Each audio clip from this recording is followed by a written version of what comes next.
In this video, I wanted to show you how to fix a stuck shutoff valve or how to fix a leaky shutoff valve. The tips I'm going to share with you apply to both situations, and I think they're really going to be helpful. So in this bathroom, I had to work with two shutoff valves that simply would not open or close. They were stuck shut in the shut position. So as you can see, they're fairly well stuck in place. And what I needed to do was turn the water off to the system. But first I wanted to show you there's mineral buildup on the faucet. So that indicates a clue that I'll share with you in a little bit. Now in order to do this repair, I had to shut the water off to the main water valve in the home and completely drain the system at the lowest point. You should see no water dripping from the faucet or a very slow trickle like in this case. I'm also using this awesome collapsible bucket with a light in it. It's definitely going to come in handy. I had to remove the slip nut from the P-trap just to get my wrench in there to do this repair. So an additional tip is to turn that counterclockwise and pull the slip nut off of the trap. I had to do this on the gooseneck as well, or the trap arm. This just gave me more room to operate underneath the sink, and this is a very tight space typically, so I wanted to give you this tip. So once that's removed, there's a nut holding the water supply line to the shutoff valve. That nut has to be loosened because I want to be able to have full access to the shutoff valve. Plus, in this particular instance, I was removing the vanity top, so I had to remove this nut anyway. Now you can see there's a fair amount of corrosion on that copper pipe, that copper water line.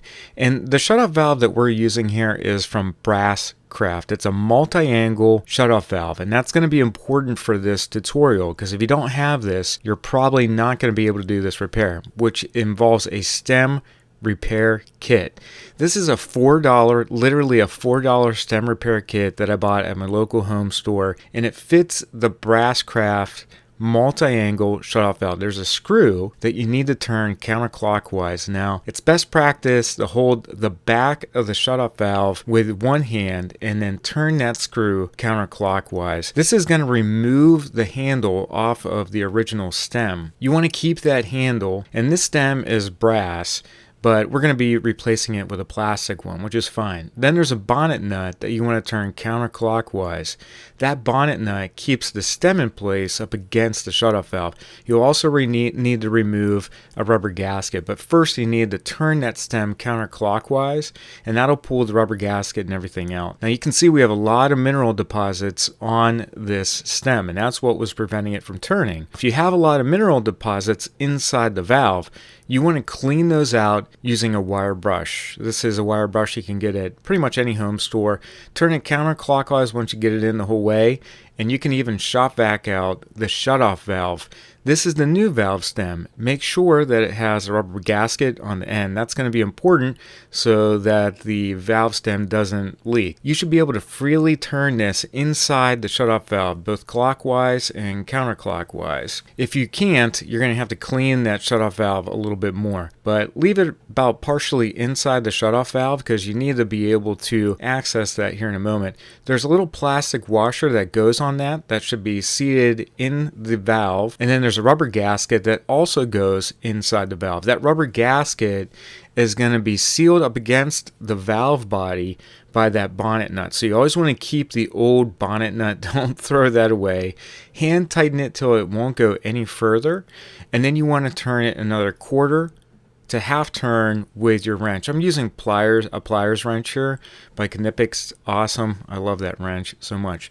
Then what you can do is add your old handle back to the stem. The handle goes on the stem the entire way, and you want to use the new screw that comes with your kit.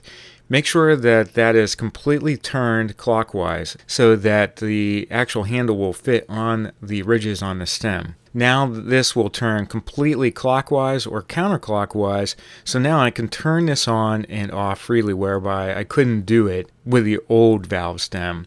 So if you're going to replace one, you should replace both, and I did this on the cold water side as well. Once again, these kits, they only cost $4, so for about $8, you're going to be able to replace the innards of the shutoff valve, and you'll have operational valves so that if you have an emergency, you'll be able to use them. They're awesome. Now, you might think that you're done at this point, but you're not. I turned the water back onto the home after I did these repairs, and I used Odie's leak detector. This is all-purpose leak detector. You just want to place this anywhere where you could have a possible leak on the shutoff valve. So in between the bonnet nut and the shutoff valve body, between the nut on the back of the valve, so where the ferrule's located, anywhere you think that there could be a leak, place the leak detector on that. And make sure that the shutoff valves are completely turned off before you turn the system back on. And wouldn't you know it, we don't have any leaks because everything was installed correctly. And now we have operational shutoff valves for both the hot and cold water supply. The other thing I wanted to note is you can see the prior person left me about 3 inches of copper pipe. And that's awesome because if you need to put a new valve on, you can do that. But I hope these tips help you out. And if you have any questions, let me know in the comments. Take care.